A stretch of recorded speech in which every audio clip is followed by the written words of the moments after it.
ఉత్తరాంధ్రలో భారీ వర్షాలు, వరద పరిస్థితులపై ముఖ్యమంత్రి చంద్రబాబు నాయుడు సమీక్షా సమావేశం నిర్వహించారు.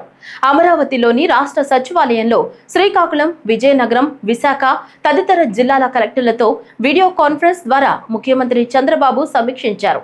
ప్రస్తుతం జిల్లాలో ఉన్న పరిస్థితులను ముఖ్యమంత్రి అడిగి తెలుసుకున్నారు. గొట్ట బ్యారేజ్ క్యాచ్మెంట్ లో 33 టీఎంసీలు, తోటపల్లి పరిధిలో 11 టీఎంసీలు మేర వర్షపాతం నమోదైందని అధికారులు తెలిపారు. గొట్ట బ్యారేజీకి 1.89 లక్షల క్యూసెక్లు, తోటపల్లికి 44,000 క్యూసెక్ల వరద వస్తోందని శ్రీకాకుళం జిల్లా కలెక్టర్ తెలిపారు. ఒడిశాలోని ప్రాంతాల్లో పడిన భారీ వర్షాల కారణంగా వంశధారకు 1.05 లక్షల క్యూసెక్ల నీరు వస్తోందని అధికారులు తెలిపారు. భారీ వర్షాలు, ప్రమాదాల కారణంగా 4 మృతి చెందినట్లు అధికారులు తెలిపారు.